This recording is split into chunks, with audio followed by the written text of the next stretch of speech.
Hello friends, welcome to SSC coaching centre. दोस्तों, आज मैं आपको जो सवाल सिखाऊंगा वो सभी सवाल बार बार परीक्षाओं में आए हुए हैं। वीडियो को पूरा देख के जाना। चलिए स्टार्ट करते हैं। पहला सवाल, यदि 10% और 11% के लाभ पर एक मेज के विक्रय मूल्यों का अंतर 11 रुपए हो तो मेज का लागत मूल्य क्या है। देखिएगा, 10% और 11%, तो 10% और 11% का लाभ है ना, तो कोई भी लाभ हो वो 100 पे होगा, तो 100 में 10 जोड़ दो तो 110%, 100 में 11 जोड़ दो तो 111%। ठीक है, क्लियर इतनी बात। 110 से 111 हो गए तो 1% का अंतर है, और यहाँ पे अंतर कितना है, 11 रुपए का है। 1% बराबर 11, तो 100% बराबर कितना भैया, 1100। खेल खत्म। लागत मूल्य पूछा है ना, लागत मूल्य मतलब 100% का मान 1100 हो जाएगा। पहला ऑप्शन बिल्कुल सही जवाब। सवाल खत्म हो गया। अब देखेंगे अगला प्रश्न। अगला सवाल है, किसी गांव की जनसंख्या 5% घट जाती है। यदि वह जनसंख्या 3000 अधिक होती तो जनसंख्याओं में 10% की वृद्धि हो जाती। गांव की मूल जनसंख्या ज्ञात करें। गांव की मूल संख्या जो भी होगी वो अपने आप में 100% होगी। ठीक है, इस 100% में से क्या हो गया, 5% घट जाती है। 5% घट जाती है। ठीक है, जब 5% घट गई 100% में से तो बची कितनी, 95%। 95% ही तो बची। फिर उसने बोला है कि जनसंख्याओं में 10% की वृद्धि हो जाती है। 95% बची और 10% की वृद्धि हो गई, तो जो हमारी मूल जनसंख्या थी उसी में 10% की वृद्धि होगी, तो कितनी हो जाएगी, 110%। 95% से 110% हो गई, तो कितने परसेंट बढ़ी है, 15% बढ़ी है। और यहाँ पे कितनी बढ़ गई है, कितनी अधिक हो गई है, 3000। तो 15% की वैल्यू 3000 है, तो 1% की वैल्यू कितनी हो जाएगी भैया, 200।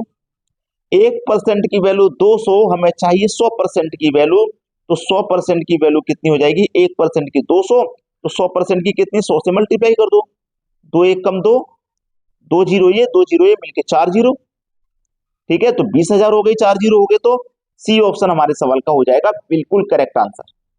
चलिए अब देखते हैं अगला सवाल। अगला सवाल है, राम की आयु 10 वर्ष है, उनके दादा की आयु 62 वर्ष है। कितने वर्ष के बाद उनके दादा की आयु राम की आयु से 5 गुना होगी। ये राम हो गया, ये हो गए राम के दादाजी। ठीक है, उसने बोला है कि राम की आयु तो है 10 वर्ष, उसके दादा की आयु है 62 वर्ष। ठीक है, कितने वर्ष के बाद राम की आयु 5 गुना हो जाएगी। ठीक है, दादा की आयु राम की आयु की 5 गुना हो जाएगी।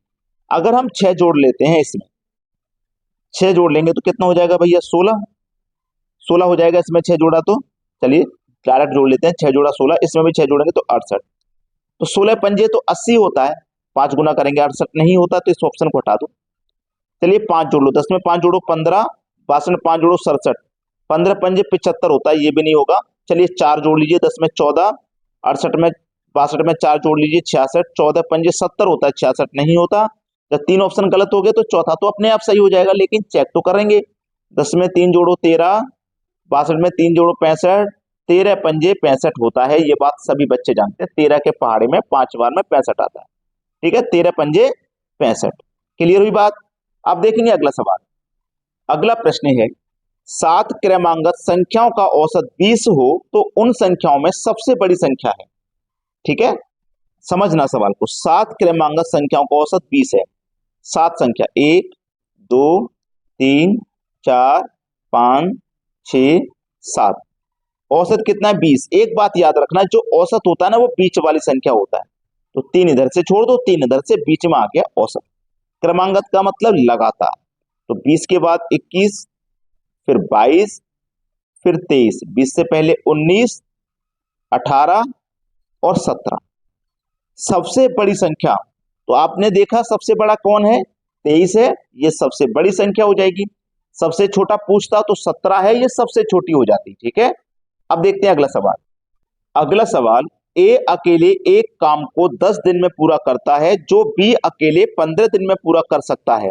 यदि दोनों मिलकर उस काम को पूरा करते हैं तो 3000 रुपए के कुल वेतन में से ए को कितने रुपए मिलेंगे। बहुत अच्छा सवाल।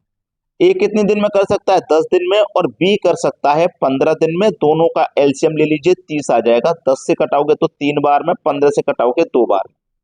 यहां तक बात क्लियर है। उसने बोला है दोनों मिलकर उस काम को पूरा करते हैं, दोनों मिलकर के उस काम को पूरा करते हैं, ठीक है। लेकिन काम कितना है भैया हमारे पास, काम है हमारे पास 30, दोनों मिलकर के पूरा करते हैं। फिर उसने बोला है कि 3,000 रुपए के कुल वेतन में से ए को कितने रुपए मिलेंगे, 3,000 रुपए के कुल वेतन में से ए को कितने मिलेंगे, ठीक है। चलिए ए को पूछा ना, ए को कितने मिलेंगे, तो जो पूछा है आप उसे ऊपर रखिए। ए का कितना है वैल्यू 3, ए का पूछा है तो ए का ऊपर रखिए, दोनों को जोड़ के नीचे रखना, ए और बी दोनों का जोड़ के नीचे रखना और मल्टीप्लाई कर देना, 3,000 है तो 3,000, 5 छिक्के 30, 2 जीरो ये 600 हो जाएगा और 6 तिया 18, कितना हो जाएगा 1800। तो ए को मिलेंगे 1800।